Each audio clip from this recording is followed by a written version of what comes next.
Hello. I've been wandering for about 3 years and can't make a decision.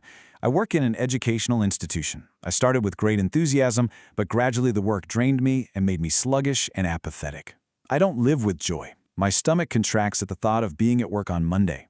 I feel like I'm not doing anything right and I'm not a qualified specialist. I'm thinking about a change, but in the current conditions of uncertainty, I give up and continue to stumble.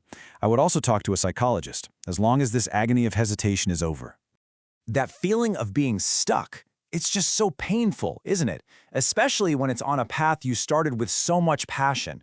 We're going to dive into that in this explainer because, it's a feeling so many of us can relate to. So if any of that sounded familiar, even just a little bit, then you're in the right place. We put this analysis together for you, and the first thing you need to know is you're definitely not alone in feeling this way. Okay, so the first step to getting out of that fog is actually figuring out what's going on. And this is so much more than just having a bad phase or feeling unmotivated. There's actually a name for it. And listen, this next part is maybe the most important thing you'll hear today. What you're feeling, it is not a personal failure. It's not a sign that you're weak or not good enough. It's a completely understandable reaction to your circumstances. We're talking about professional burnout. This is a real, recognized psychological state. Think of it like this. It's what happens when your job just keeps taking and taking, day after day, until your internal batteries are completely drained. You're left feeling exhausted, emotionally, physically, and mentally. Let's connect the dots back to that message we started with, that feeling of your stomach twisting at the thought of work, the apathy, feeling like you're not qualified, being totally stuck and unable to make a choice. See, those aren't just random, disconnected feelings. They are the classic, textbook signs of burnout. All right, so we've put a name to the what. Now let's dig a little deeper and unpack the why. What's really going on under the hood that drives this feeling of complete exhaustion and self-doubt? Well, one really common culprit is something called imposter syndrome. You know that little voice in your head, the one that whispers, "You're a fraud," or "You're not good enough for this," even when all the evidence says otherwise? That's it. And it creates this constant, draining fear that any minute now, you're going to be exposed. Another huge factor, and one we don't talk about enough, is a clash between what you believe in and what you're doing every day. I mean, think about it. You go into a job, especially something like education, with this huge sense of mission. But then, the day-to-day reality makes it impossible to live up to that mission. That gap, that friction, it just grinds you down. And this is where we see a really critical shift in thinking. Your brain might be telling you, "I'm the problem. I'm just not qualified." But what if that's not the real story? What if that feeling is just a symptom? What if the real issue is that the work itself just doesn't feel meaningful to you anymore?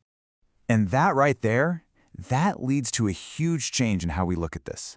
Because to get unstuck, a lot of the time we have to realize we've been asking ourselves the wrong question from the very beginning. Most of us jump straight to, should I quit? It feels like the only option, right? But it's this huge yes or no question that's totally paralyzing. It's like trying to make a life-altering decision in the dark without even knowing what the real problem is. So let's try a different question, a much more powerful one. Ask yourself this: has this work lost its meaning for me? See how that changes things? It shifts the focus away from a scary action like quitting and puts it on your internal compass. Answering that question gives you the information you actually need to figure out what to do next. But what about that time when you're just stuck? When you can't seem to answer any question at all? It's so important to get this. Staying undecided isn't a neutral position. It's not just pausing. It comes with a real cost. Yeah, it feels like you're just waiting for something to happen, but really, choosing not to decide is a choice.